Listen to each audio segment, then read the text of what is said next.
नमस्कार मु धीरेन महांती। आज जानिबा ओडिशार 17 नंबर विधानसभा क्षेत्र संबलपुर विधानसभा निर्वाचन मंडली संपर्क में। संबलपुर विधानसभा निर्वाचन मंडलटी संबलपुर जिले में एवं संबलपुर लोकसभा निर्वाचन मंडली अधीन में आसुची। संबलपुर पौर परिषद, बुर्ला विज्ञापित अंचल परिषद एवं हीराकुद विज्ञापित अंचल परिषद को नहीं गठित संबलपुर विधानसभा निर्वाचन मंडली। संबलपुर विधानसभा निर्वाचन मंडल टोटाल भोटर 2,09,924। वर्तमान संबलपुर विधानसभा निर्वाचन मंडल विधायक अछंती भारतीय जनता पार्टी जय नारायण मिश्र। 2024 विधानसभा निर्वाचन में जय नारायण मिश्र विजु जनता दल प्रार्थी रोहित पुजारी को 4,105 खंड भोट्रे परास्त करी पंचम थर पर विधानसभा को निर्वाचित होती। संबलपुर विधानसभा निर्वाचन मंडलटी 1951 मसीह स्थापित होता। 1951 मसीहा प्रथम विधानसभा निर्वाचन में संबलपुर विधानसभा निर्वाचन मंडल जुग्म विधायक भाव निर्वाचित होते गणतंत्र पार्टीर सुधाकर सुपकार एवं भिकारी घासी। 1957 मसीहा द्वितीय विधानसभा निर्वाचन में संबलपुर विधानसभा निर्वाचन मंडल जुग्म विधायक भाव निर्वाचित होते गणतंत्र पार्टीर भिकारी घासी एवं लक्ष्मी प्रसाद मिश्र। 1961 मसीहा तृतीय विधानसभा निर्वाचन में कांग्रेस दलबचन छोरिया संबलपुर विधानसभा निर्वाचन मंडल निर्वाचित होते।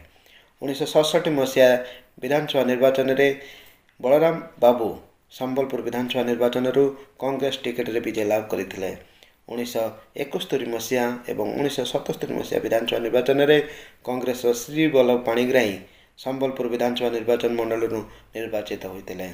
1977 मसीहा विधानसभा निर्वाचन में जनता पार्टीर जसकेशन साहू विजय लाभ करी विधानसभा को निर्वाचित होते।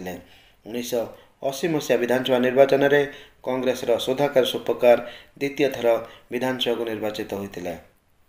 1990 एवं 1995 मसीह संबलपुर विधानसभा को निर्वाचित होते कांग्रेस दुर्गा शंकर पट्टनायक। 2000 मसीहा विधानसभा निर्वाचन में संबलपुर विधानसभा निर्वाचन मंडलटी भारतीय जनता पार्टी हाथ को जाइथिला। भारतीय जनता पार्टीर प्रार्थी जय नारायण मिश्र प्रथम थर पर विधानसभा को निर्वाचित होते। 2004 रे जय नारायण मिश्र द्वितीय थर, 2009 रे जय नारायण मिश्र लगातार तृतीय थर विधानसभा को निर्वाचित होते। 2010 विधानसभा निर्वाचन में जय नारायण मिश्र को पराजित होगा पड़ा विजु जनता दल प्रार्थी डाक्टर राशेश्वरी पाणिग्राही हाथों। 2014 विधानसभा निर्वाचन में राशेश्वरी पाणिग्राही जय नारायण मिश्र को 9,958 खंड भोट्रे परास्त करी प्रथम थर पर विधानसभा को निर्वाचित होते।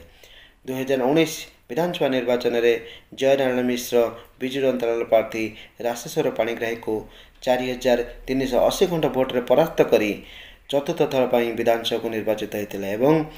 2024 विधानसभा निर्वाचन में भारतीय जनता पार्टी जय नारायण मिश्र विजु जनता दल प्रार्थी रोहित पुजारी को 4,105 खंड भोट्रे परास्त करी पंचम थर विधानसभा को निर्वाचित होई वर्तमान ओडिशा विधानसभा विधायक अछंती।